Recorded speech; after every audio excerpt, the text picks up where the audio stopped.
வணக்கம்மா. இப்போ என்ன வீடியோ பார்க்க போகிறீங்கனாக்கா, பஜ்ஜி சாப்பிட்டு கொள்ள நாள் ஆயிடுச்சு.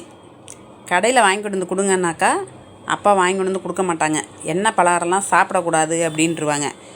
அதனால் நானே ஒரு வெங்காயத்தை எடுத்து சரி நம்மளே பஜ்ஜி செஞ்சு சாப்பிட்ருவோம் அப்படின்னு சொல்லிட்டு ஒரு வெங்காயத்தை எடுத்து கட் பண்ணிவிட்டு கொஞ்சோண்டு கடல மாவு, ஒரு ஸ்பூன் அரிசி மாவு, ஒரு ஸ்பூன் கார்ன்ஃப்ளவர் மாவு, கொஞ்சோண்டு மிளகாத்தூள், பெருங்காயத்தூள், உப்பு போட்டு எல்லாத்தையும் தண்ணியை ஊற்றி கலக்கி வச்சுட்டேன். ஒரே ஒரு பெரிய வெங்காயத்தை அப்படியே நைஸாக ரவுண்டாகவும் செதுக்கி வச்சுட்டேன். இன்னும் நம்ம அதை செய்வோம். அப்பா வந்துட்டு இதெல்லாம் சாப்பிடக்கூடாது அப்படின்னாங்க. சாப்பிடலைனாலும் குண்டாக தான் ஆகிட்டு இருக்கோம். அதுக்கு சாப்பிட்டுட்டே குண்டாகிட்டு போகிறோம். என்ன அப்போ குண்டானா என்ன அப்படின்னு சொல்லிட்டு செஞ்சு சாப்பிடுவோன்னு சொல்லி செஞ்சிட்டேன். அவங்க வந்து எனக்கு வேணாம், உனக்கு மட்டும் செஞ்சுக்கோ அப்படின்னாங்க. சரி பரவாயில்ல அப்படின்னு சொல்லிட்டு செஞ்சேன். செய்யவும் ஆனால் எண்ணெய் பலகாரம் சாப்பிடக்கூடாது தான். ஆனால் என் வாயை கட்ட முடியல. ஓடுற தண்ணியை கூட அணை கட்டிடலாம் போல். ஆனால் என் வாயை கட்டவே முடியல. நான் இந்த நொறுக்கு தீனினாக்கா ரொம்ப திம்பேன். அதாவது பழங்கள்லாம் கூட நல்ல பொருள்லாம் சாப்பிட மாட்டேன்.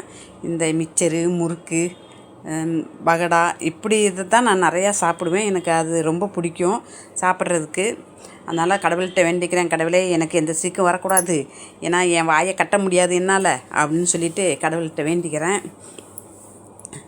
எனக்கு பஜ்ஜி இதெல்லாம் ரொம்ப பிடிக்கும் அப்படின்ட்டு. அம்மு வந்து இதெல்லாம் சாப்பிடாது. பஜ்ஜி இந்த நொறுக்கு தீனியெல்லாம் அம்மு சாப்பிடாது. அம்மு வந்துட்டு எனக்கே பழங்கள் சாப்பிடும். அதுதான். ஏன்னா இப்போ சாப்பிட்டாக்கா வெயிட் போட்டுருவோம் அப்படின்னு சொல்லிட்டு சாப்பிடாது. கடையில் வாங்கி கொடுத்தாலும் சாப்பிடாது, வீட்டில் செஞ்சு கொடுத்தாலும் சாப்பிடாது. அதனால் எனக்கு தான் பிடிக்கும். எதனால் நான் இவ்வளோது இந்த மேந்தி திங்கிறதுக்கு ஆரம்பிச்சேன்னாக்கா, இந்த பிள்ளைங்க சாப்பிட்டு வேஸ்ட் பண்ணுதுங்க இல்லையா. எங்கள் தச்சு வந்துட்டு எதாக இருந்தாலும் கொஞ்சம் சாப்பிட்டு வேஸ்ட் பண்ணுமா. அதை சரி வேஸ்ட் ஆக்கக்கூடாதே, வீணாயிடுமேன்னு சொல்லி நான் எடுத்து சாப்பிட்டு எனக்கு அதே பழக்கம் ஆகிடுச்சு. மிச்சரு, முறுக்கு இதெல்லாம் சாப்பிட்றதுக்கு. அப்புறம் எல்லாம் இப்போ பஜ்ஜியெல்லாம் சுட்டு கொண்டு போய் அப்பாவுக்கும் கொடுத்தேன். அவங்களும் நல்லா இருக்குன்னு அப்படின்னு சொல்லி சாப்பிட்டாங்க. ஃபஸ்ட்டு வேணான்னு சொன்னாங்க. சாப்பிட்டு பார்த்துட்டு நல்லா இருக்குது அப்படின்னு சொல்லிட்டு அவங்களும் கொஞ்சம் சாப்பிட்டாங்க. அப்புறம் நானும் கொஞ்சம் வச்சு சாப்பிட்டேன்.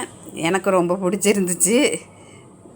சாப்பிட்டு அப்பா கீழே வந்து உட்காந்துக்கிட்டாங்க. என் கூடவும் உட்காந்து நாங்கள் 2 பேருமே சாப்பிட்டுட்டோம். உங்களுக்கு இது மாதிரி பஜ்ஜெல்லாம் பிடிக்குமா பிடிக்காதான்னு சொல்லிவிட்டு எனக்கு கமெண்டில் சொல்லுங்கள். இந்த வீடியோ பிடிச்சிருந்துச்சுனாக்கா, பிடிக்கல ஆனால் ஒரு லைக் மட்டும் பண்ணிடுங்க. அப்படியே சப்ஸ்கிரைப் பண்ணிடுங்க. இன்னும் நான் போடுற வீடியோலாம் அப்போ தான் உங்களுக்கு